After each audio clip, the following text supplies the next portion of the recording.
Since we last talked about the NBA playoffs on Tuesday, now all game twos have finished. So let's run through each series. We're going to start off with the Eastern Conference. Cleveland, as the one seed, is up 2-0 on the eight seed Miami. I know Miami came back in the second half last night. They made it a game against the Cavs. At times, it feels like the Cavs are toying with Miami. I mean, the bottom line is they could not miss in the second quarter. They could not buy a bucket in the fourth quarter outside of Donovan Mitchell. And a lot like the Boston Celtics, right? That's what happens when you live and die by the three. Sure, Davion Mitchell got hot for Miami. And yeah, maybe they could steal one game down in South Beach, game three Saturday, game four Monday.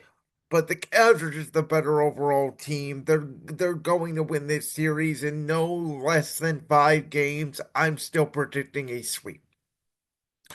Boston last night won by 10 without Jason Tatum, who went down with some wrist injury that Joe Mazzulla was telling him to get up and stop rolling around on the floor, which I have more respect for Joe Mazzulla now because of that moment than at any other point in his coaching tenure.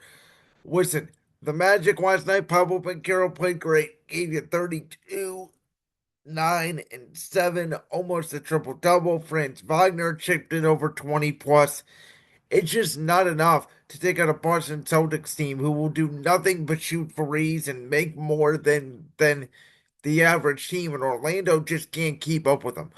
I believe that this was the Eastern Conference Finals, and Boston absolutely needed Jason Tatum to play last night. He would have, but they do not need Jason Tatum to win this series at all. I think they could sweep Orlando without Jason Tatum. This thing is over in four. Thanks for coming, Orlando. Knicks Pistons has been a very interesting series so far because Detroit has certainly outplayed the Knicks in 7 out of the 8 quarters outside of the fourth quarter of game one. Though Detroit has not been able to close, we'll see how it is tonight with that game back in Caesars or Little Caesars Arena in Detroit. The first time the Pistons have had a home game there in years. Um, we'll see JB Bickerstaff again. You guys know my thoughts on him from his history as the Cleveland Cavaliers head coach. Not a great strategist, not a good coach in the playoffs, but Detroit is at least playing together as a team. Tom Thibodeau and the New York Knicks are Jalen Brunson or bust. Carl Anthony Towns, uh, Bridges, they have not come together like the Knicks thought they would have when they made those two additions this offseason to help out Jalen Brunson in the offensive scoring department. Tom Thibodeau is already running his players down. So between Mikal Bridges, Carl Anthony Towns, Jalen Brunson, Cade Cunningham, I do feel like those are the four best players in the series. The Knicks have three of them. The Knicks should bounce back tonight. The Knicks should win this game. I predicted Knicks in five before, but I thought they'd go up 2-0 and come back to MSG up 3-1 and end the series there in five. They could most certainly do that, though. This may go six now that Detroit has stolen a game in New York. But the bottom line is, folks, whoever wins this series will be annihilated by the Boston Celtics. As I've been saying, the Celtics may not lose a game until they get to the Eastern Conference Finals. Now, Indiana has taken care of business. Damian Lillard came back from Milwaukee in game two. It did not make a difference. The Pacers just seemed like last year. Remember, they were the sixth seed, right? Milwaukee was a free seed, but Indiana took care of business against the Bucks, and it just seems like the Pacers are a bad matchup for the Bucks. And even though Damian Lillard came back, this team is still very Giannis Antetokounmpo centric. We know Doc Rivers, even though he says, "Oh, I don't get enough credit for getting those 3-1 leads that I blew." We know he's not a great strategist when it comes to being an NBA elite playoff coach. He has the one championship that Paul Pierce, Ray Allen, and Kevin Garnett essentially carried him to. That great Boston Celtic team that was 16 years ago. Um, and now we're going on 17 in 2025. So things have changed. Rick Carlisle won the 2011 championship with Dallas. He's a good coach in its own right. And as great as Giannis is, Again, Tyrese Haliburton, Pascal Siakam, Miles Turner, the next three best players in the series, in my opinion, are all on the Pacers. And that's if Damian Lillard's healthy or not. Damian Lillard has fallen off a cliff since he's gotten to Milwaukee, in my opinion. And Indiana, again, with Neesmith and Nemhard, those role players, they can shoot the ball. Benedict Mandarin as well. So listen, could the Bucks bounce back at home, play a couple good games, maybe even the series at two?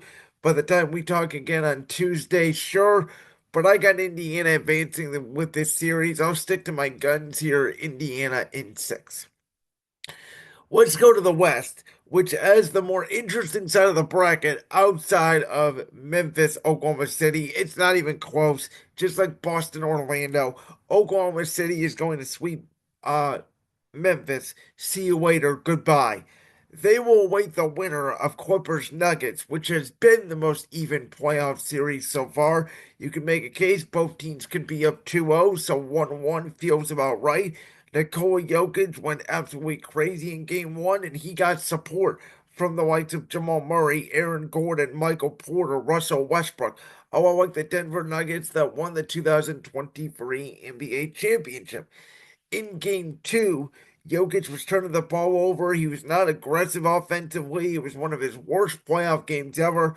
Kawhi Leonard turned back the clock into Mr. Robot Kawhi Leonard. He went away from analytics. He was shooting mid range jumpers. He could not miss. And a healthy Kawhi Leonard with James Harden not only producing in the scoring department, but in the assist department as well. You got Norman Powell there. You got Zubats. The Clippers are a real team. Everybody just questioned when Kawhi Leonard was going to go down with that injury. If he stays healthy, they are certainly a very dangerous team.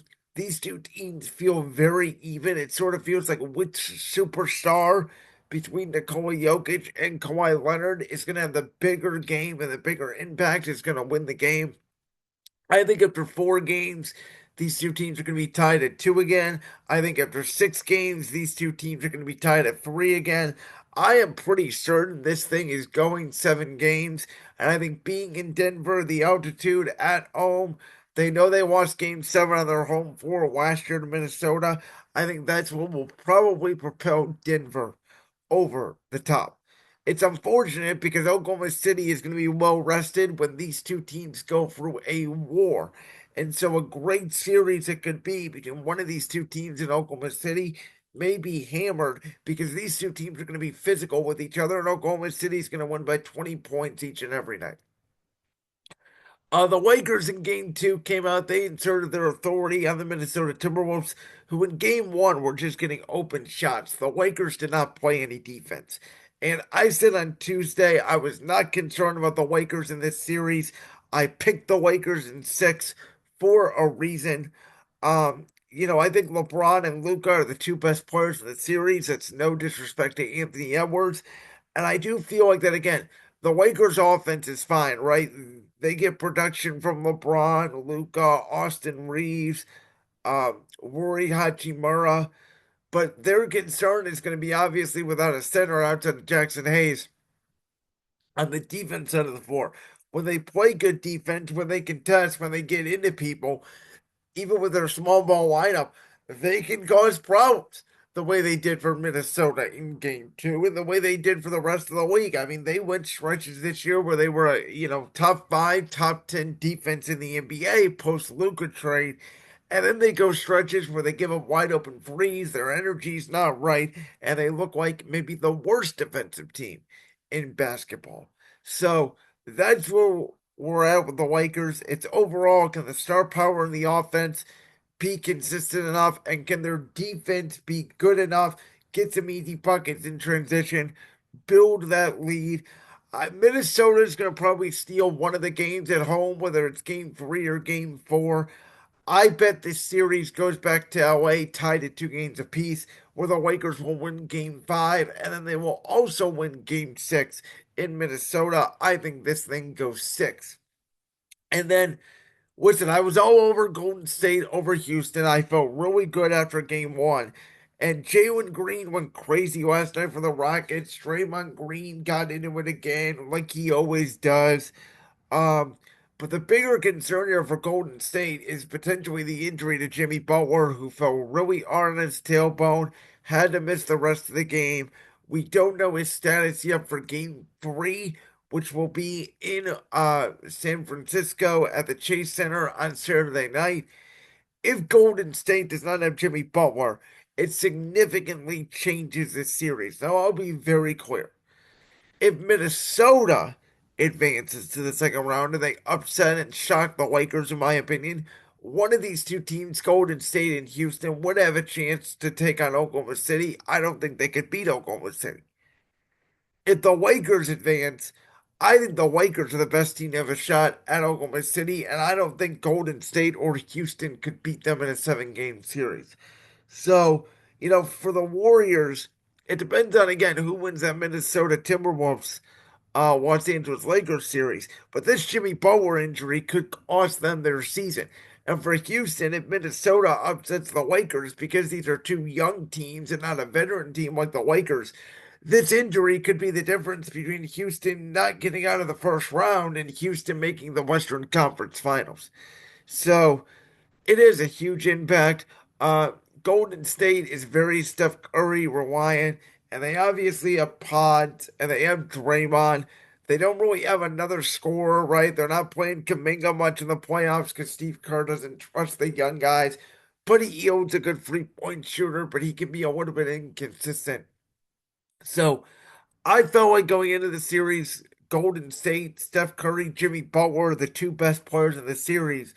But without Jimmy Butler, now you look at it and it's like a Milwaukee Indiana situation where, yes, Milwaukee had Giannis, but Indiana has three really good players: Halliburton, Miles Turner, Siakam.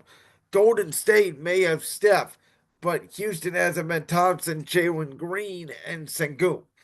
And so that'll be the bigger story. Houston's got a very defensive, tough-minded head coach in Ime Udoka. If Jimmy Butler does not play Saturday and if he has to miss a significant amount of time, will they do what Nick Nurse did in Toronto and sort of box and one Steph Curry and force other guys to make shots, and will it cause the Golden State Warriors to fold? So that series and the Clippers Nuggets series are the two series right now where I'm a little bit iffy on the winners here as we head forward into the NBA playoffs. And we'll see where everything develops here as we hit our next show on Tuesday. Like that clip from the Brands World podcast? If so, make sure you go down there and hit that subscribe button. While you're down there hitting the subscribe button, make sure to also hit the notification bell so you never miss another upload. And make sure you check out all the other clips from the Brands World podcast right here on YouTube.